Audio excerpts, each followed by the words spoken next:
Welcome to True Vine Talks with Rachel and Linda.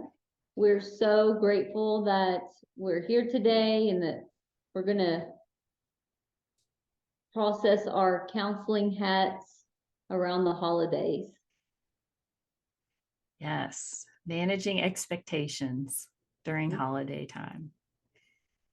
Yes. What do you think of, Rachel? You think of Christmas time? Just off the top of my head, Christmas time, I think like snow, cookies, jingle bells, right? Santa Claus, Christmas tree, wrapping gifts. Yeah, all the stuff that we're told to think about during this time of year, right? You're right. What we're told to think about. Yeah. That they sing about it in all the songs and it's in all the movies. So yes, the Christmas Story. That's what just showed up for me. Like when we started that, you'll shoot your eye out. You'll shoot your eye out with that BB gun. That's that movie just plays over and over. And you know, Ralphie wants the toy of the year. The toy of the year. And I think that's what is, you know, kind of a prelude into, if that's the right word, I'm not fancy, but into what we're talking about today is how do we manage these expectations around the holidays, you know, and keep ourselves grounded, mentally and physically healthy. Yeah, because there's so many expectations now, right?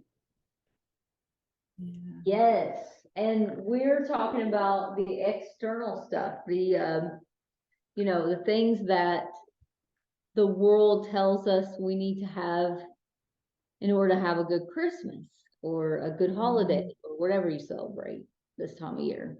And I just love those Hallmark movies. I think they are warm and fuzzy. There's always hot. I was thinking the same words, warm and fuzzy. Yeah. Fuzzy. And so you're like, oh, I want to create that. And I'll tell you, my sister, she can create that. That Weymouth Hill, she can create those special moments. And I love it. And it is so wonderful. It's good for the serotonin in your brain. It's good for your heart to have warm and fuzzy. And we love all those things, don't we, as humans? Of course. We love joy and celebration and warmth and nostalgia. Yeah. But that is not what Christmas or the holiday season is for every person. Right. That's right. And that's the part we're going to process a little bit about today and helping our listeners, you know, feel validated in that it's not exactly that warm and fuzzy. Yeah. That's not what this time of year brings up for everyone. You know, if it does, that's great. And I hope it always does. I hope you can always relive your childhood nostalgia if you're able to. But if you're not, then I just want to share the study that I was reading about before we hopped on here for the podcast. And that is the NAMI, National Alliance on Mental Illness, reported a study where 64% of people who experience anxiety or depression typically see an increase in their symptoms during the holiday season. So that means it becomes worse, right? Yeah. And Rachel and I want to process why that might be. If you already have anxiety, you know, difficulty controlling your worry, struggling to feel at rest, always on edge, anxious person. Like if you have those symptoms, well, throw in, you got to buy for this many people, you got to go to this many events, look a certain way, show up and perform. So yeah, if you're already suffering with anxiety, how does that make you feel? Right. Yeah. If you're worried about being in social settings and what people might think of you, and now you got to go shop during the busiest time of year, all these crowds, and go to holiday parties. Ah, Yeah, so that then is so stressful. thanks, Rachel. It is, and your body starts doing the fight or flight. Your stomach starts churning and tightening up. You feel a little tightness here. You're like, oh my, Mhm. I can't. So then you get that cortisol dump in your gut, and then what happens? You're back. Mm, Yeah. You just want to shut down, not go anywhere, see anyone, do anything, huh? yeah. And then when you shut down, then there's less serotonin because you're less active and dopamine running through your body. So you're Yeah. less motivated. So now there's the depression symptoms showing up, right? Yeah. Yeah. So you're tracking this well, Rachel. It's all these things happening already on the inside, and then you compound it with all these other expectations. Mhm.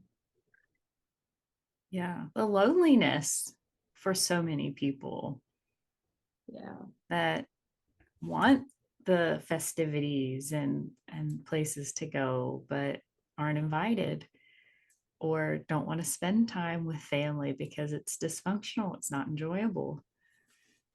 Mm-hmm. Exactly. And those yeah, that's when, okay, so this is the part, I had to look back at our notes.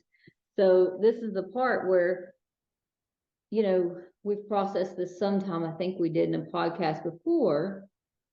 If you haven't done any inner child work, if you haven't made sense of those negative interactions with your core immediate family that you had growing up, you haven't healed that part of you that feels like you're a disappointment, not good enough, not worthy. What happens when you sit at that table with that same family that you didn't heal that part? You're going right back to little you, right Little back to you. childhood.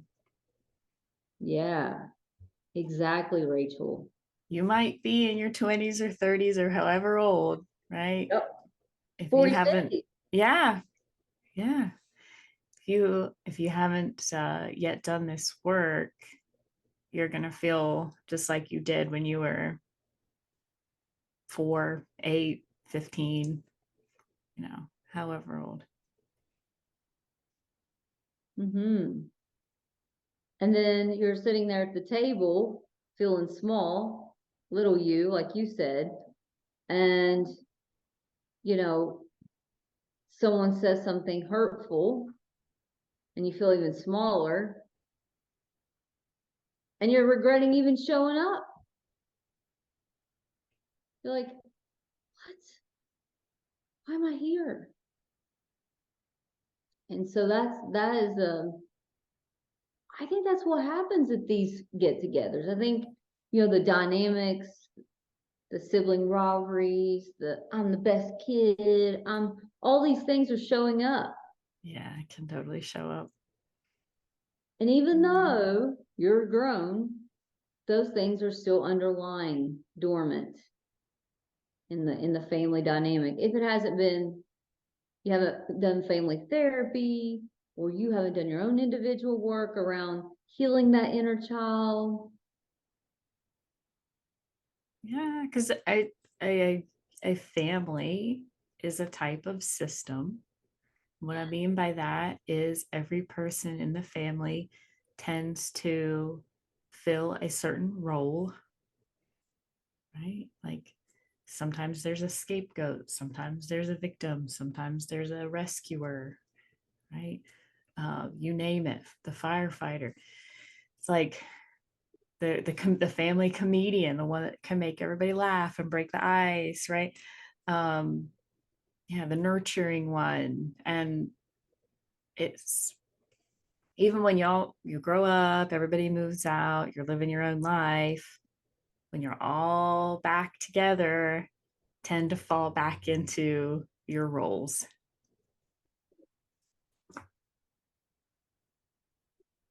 And how is that for the individual?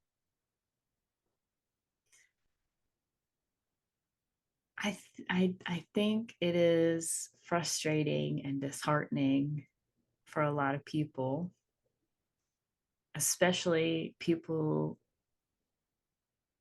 who are in therapy and are doing the work. Sometimes it can feel like they've taken steps backwards and they Yeah. get really upset with themselves. Mm-hmm. Yeah. And they become reactive at the table. You know, Yeah. the antagonist over there calls you a jerk and says your job isn't valid or you suck or something. I don't know. Yeah. Say. Yeah. And you're like, then your firefighter comes out. Mm-hmm. You like go swinging. You know, you're like, well, I'm gonna protect my Yeah. ground, and then you're like feeling bad when you leave the event. Oh, yeah. You're like, oh man, this is exactly the cycle I've been working so hard to break out of and set boundaries and respond and healthier. Yeah. And you're like, I just totally forgot. I just went right back to old habits. Yeah. And so that inner child healing that Rachel and I do with clients, the EFIT, emotionally focused individual therapy, and Caitlin's learning the model too. She does it as well. Is let us help you heal that part of you. And guess what happens if you go into these settings and you've done that inner child work? What happens different? I think you start to see that, I don't know, you take it less personally. Does that make, like you start to see like, oh, this is really about this other person and their stuff, right? And their behavior is a reflection of them being insecure, not because I'm not good enough. Mm-hmm. That's good, Rachel. That's really good. Because then you're like, oh, I'm not going to get into this negative cycle with this person and this person, you know, because I've healed that inner child part. I've healed her. She's okay. She's going to be okay. She don't have to fight this battle. She's been soothed in that area when they try to hurt her and Mhm. say unkind or hateful words about her. She knows who she is. She's loving, she's kind, she's generous. All the things, the work that we do. And people don't come in with that belief into No. therapy. You don't come in with those, I'm worthy of love, warm. Not when you've been beat down by all the people you grew up with. Yeah. And remember, you don't have to be that role in that story in those people's lives. Like Taylor Swift's song, The Anti-Hero. You don't have to be the monster in these people's story. You don't have to be the villain. You don't have to be the hero. You can just be you, and that's always been enough. Bingo. So Always you will could, be. yes, Rachel, you could sit there and just be detached from the story or the movie that's playing, the production. That's good. Yeah. And so that's how you're going to manage those expectations when you're in these family dynamics or get-togethers. And like you said, even going to social events, that aren't family related. Yeah. It's learning how to trust yourself, right? To Mhm. have self-trust. Because if you trust yourself and you're sure in who you are and you like that person, you're learning how to even love that person, right? Then what anybody else says, it's going to be so much easier to not find any truth in it, block it out, allow them to think that, because you may not ever be able to change someone's mind or change someone else's behavior, right? But you can, and have confidence in that you can walk away. You don't have to be around that person. You can establish a boundary. Mm. You can communicate that you don't like what they're saying. And if they don't stop, you'll be leaving. Right? Yeah. You don't Yeah. want the role that the cast gave you or the production company handed you when you walked in the door. Yeah. I don't like this role. This isn't me. Yeah. That's empowering. Gosh, yeah. Yes. Yeah. There's a confidence that comes with healing. Mm-hmm. Yeah. Which makes sense, right? Because we're working on all those insecurities. That's what we're healing. The fears. What if I'm not impressive enough, not good enough, not smart enough, not likable?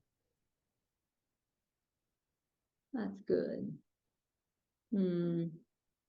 Just go ahead and be a disappointment. Whatever the role of the cast they gave you, just Yeah. that's how you manage some of these unreasonable expectations. The other part that Rachel and I processed, which all that is just super spectacular to know. I mean, that's the ticket, is learning who you are and being that person. The other part is the materialistic part of the holidays is, you know, the expectation that you buy a $2,000 gift for some, I mean, what in the world has Wild. Rachel and I don't know the history. We know No. Jesus was born, we're celebrating his birth, but we don't know when I'm sure it's the companies that brought this consumerism Yeah. into, and we love to give gifts, and I Oh love to my receive goodness. It's one of my favorite things to give gifts. Yeah. I don't care if I get a single one, but I love giving someone a gift and watching them unwrap it. Yeah. yeah. It don't have to cost $2,000. No, it could be something I made with my polymer clay, right? That I Yes, you rolled can out make on my kitchen table and expecting that. Yeah. No, it's no expectations. That's the thing is, you know, oh, and you might name it to tame it to your kids. Hey kids, I've got some extra bills this month. We can't afford to buy that kind of gift. Sorry. I don't know. yeah, You know, yeah. You hey, thank deserve it, and I wish I yeah, could. And I would love to give that to you. yes. Yeah, validate that you want to and you long to, but you don't want to go into debt for it. Right. Yeah. The reality is this is the budget. And if you want to pick something out in that price range, I'd be happy to get it for you. Exactly. Exactly. Lowering those expectations around material gifts. I don't love you more because I bought you a big gift. No, Yeah. that's not what that means. No. And even if someone's love language is gifts, it doesn't have to be expensive.